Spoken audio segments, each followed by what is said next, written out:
It's really important to have faculty who reflect our nation because our students reflect our nation.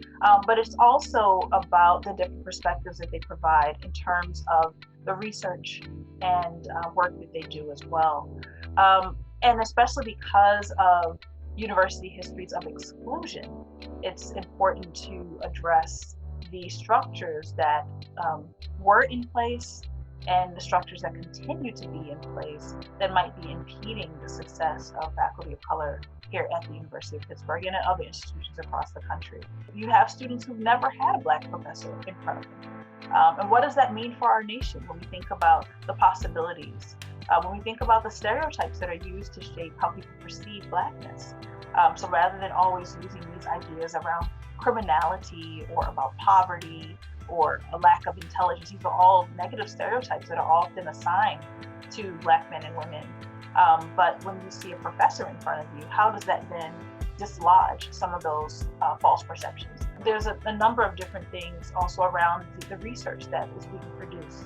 As I mentioned, what are the perspectives from which the research is being created? What are the kinds of research questions that are being asked? And what kinds of communities are privileged in these research studies? And so these are important aspects of research itself that contribute to intellectual conversations that are being had across a number of different disciplines. But if you don't have faculty doing that kind of work, if you don't have faculty who are asking those kinds of questions, what is being left out? So all of this is, again, it's about equity, it's about representation, and also about the value of the work itself. And so this is why it's really important to have diverse faculty at an institution like the University of Pittsburgh, and really at any institution across the country. It isn't that we need to just win by somehow hiring more diverse faculty away from other universities. We actually need to work with other universities. Our work is how to create an environment where students know coming up through their entire education how to pursue this and what are the advantages and the beauties of becoming a faculty member, so that at the time of when they're finishing up their PhDs, for example, they're thinking, maybe I could be a professor as well. And so this is the kind of thing that we're very committed to, because it's really important that we diversify our faculty so that we are showing the pathway exists all the way to the top. We have a number of initiatives that are underway that I'm really excited about.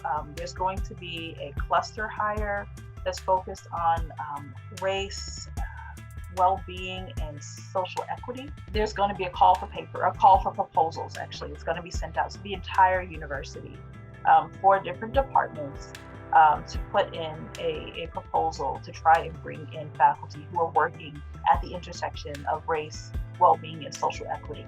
And so this is one initiative that's really, I think, aimed at trying to diversify the faculty and also bringing in a community of scholars that are working around us on a set of questions, a set of research questions that can then really produce a larger, productive community, intellectual community that can lead to further kind of intellectual contributions, whether it be people working together on grants or coming up with other larger initiatives that can really be really beneficial for our institution and our surrounding communities as well.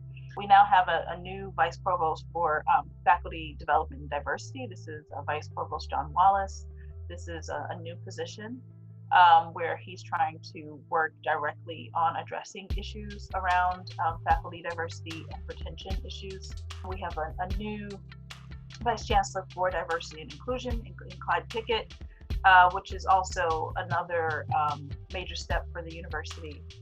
But I'm really hoping that in the future, there'll be even more initiatives like this in order to bring in faculty who will be addressing those kinds of questions at our institution and creating a community and the supports that they need to stay here at Pitt as well.